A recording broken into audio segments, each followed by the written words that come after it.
This is Democracy Now!, democracynow.org, the War and Peace Report. As we turn right now to Georgia, that's right, Georgia. Georgia is opening up for business today. It's reopening non-essential businesses despite a rising number of COVID-19 related deaths in the state and the objections of the mayors of Savannah, Atlanta, Augusta, and many more. As Georgia's death toll passes 900, the number of confirmed coronavirus cases hits 22,000. Governor Brian Kemp, who beat Stacey Abrams in the election, has ordered hair salons, tattoo shops, nail parlors, gyms, barbershops, bowling alleys to reopen. Restaurants and movie theaters are set to reopen Monday. Public health officials warn lifting strict social distancing measures will lead to more deaths. This is Governor Kemp speaking earlier this week. When we have more people moving around, we're probably going to see our cases continue to go up.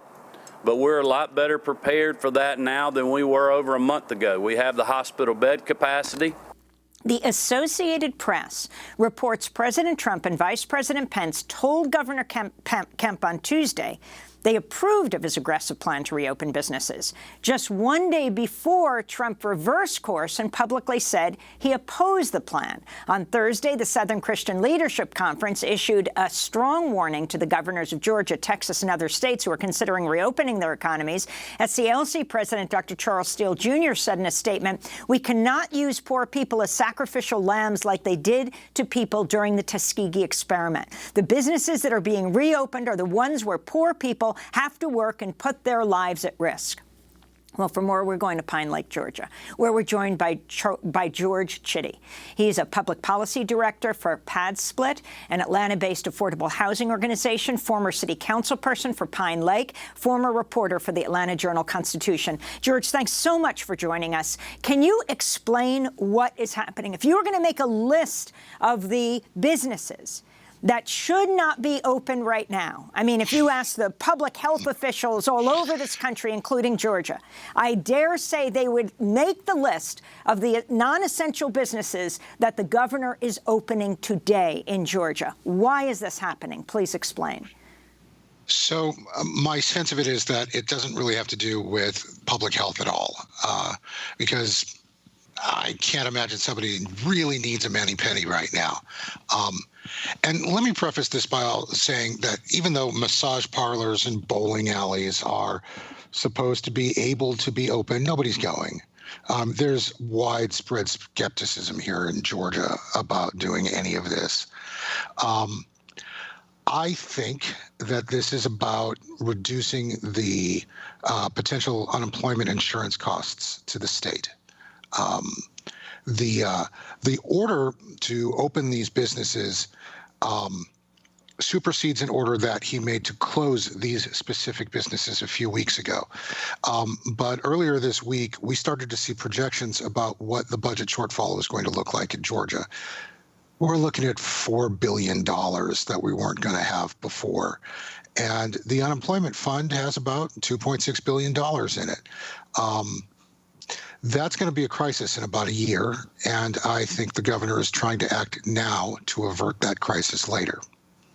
But explain what the connection is. Are you saying that if he says you can go back to work, then those people who work in these places can't file for unemployment? They can't say, no, I just decided to stay home once he said they can go back to work. So it's a little more complicated than that, because people can file.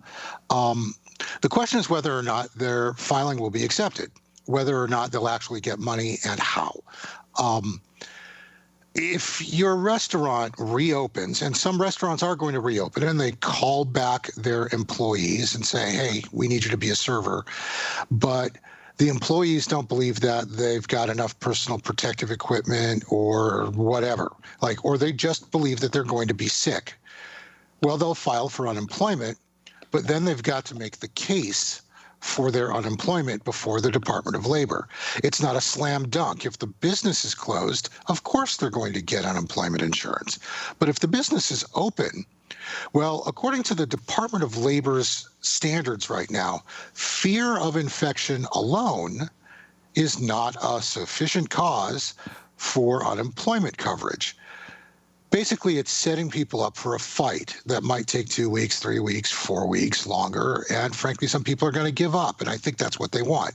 They want people to give up their attempt to get unemployment, find a job that might be substandard relative to their skills, and keep from hitting the public dime.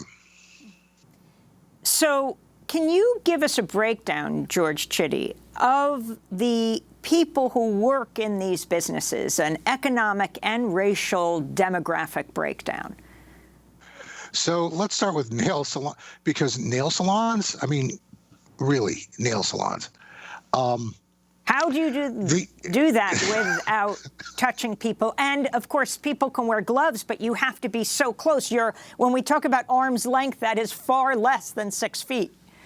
So the nail technicians, there are health and safety guidelines that have been released, and it essentially turns a nail technician into a licensed practical nurse. There's no way they're going to be.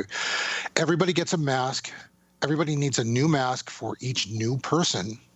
That's more than doctors and nurses get in this country right now. Right.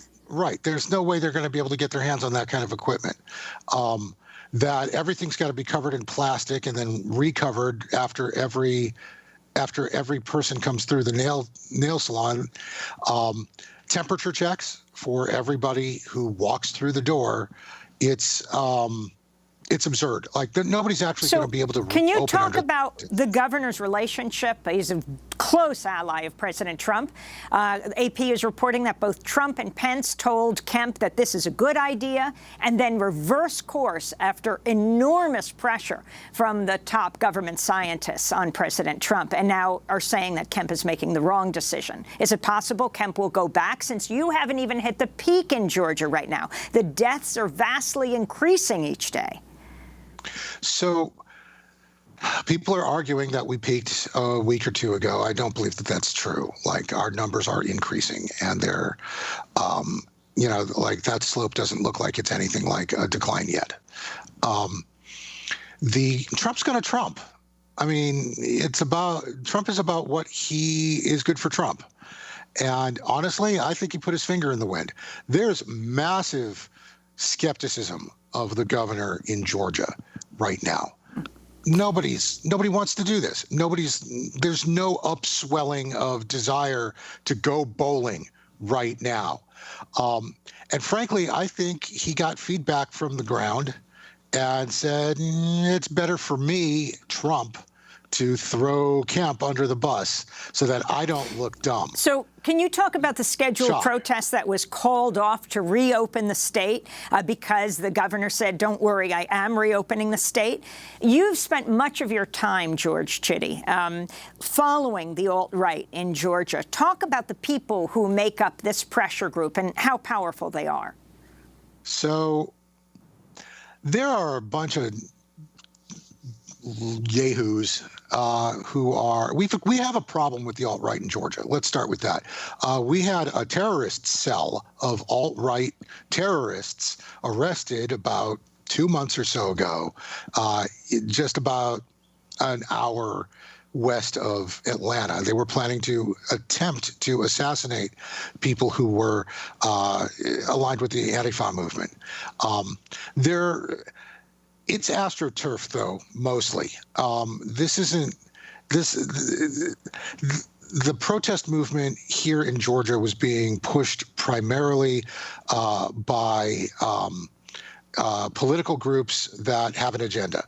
And those political groups weren't, when Trump started to come out and say, oh, yeah, no, this isn't a good idea, I could see the pullback happening.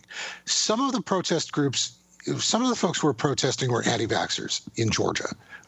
One of the main protest leaders is an anti-vax person. But the rest were 3% militia people, and they're a real problem. Very quickly, the CDC, the Centers for Disease Control and Prevention, is headquartered in Georgia, right, in Atlanta? Yes, it is. Final comment. We know better. Just this, whatever you're seeing from our governor, the people of Georgia know better than this. We're staying home. where like we're not just social distancing, we're shaming other people who aren't social distancing. This order has nothing to do with public health. It has everything to do with the financial health of the state. And I'm sensitive to that. Like, we're going to have a real problem in about a year. But I think it's important right now to deal with the health crisis that we're looking at right now. George Chidi, I want to thank you for being with us, Public Policy Director for PadSplit, an Atlanta-based affordable housing organization, former city council person for Pine Lake, former reporter and a for columnist for Decaturish. And the columnist for Decaturish. Thank you so much. This is Democracy Now! When we come back, it's been described as an open-air prison. So what does it mean when COVID makes its way there? We're talking about Gaza. Stay with us.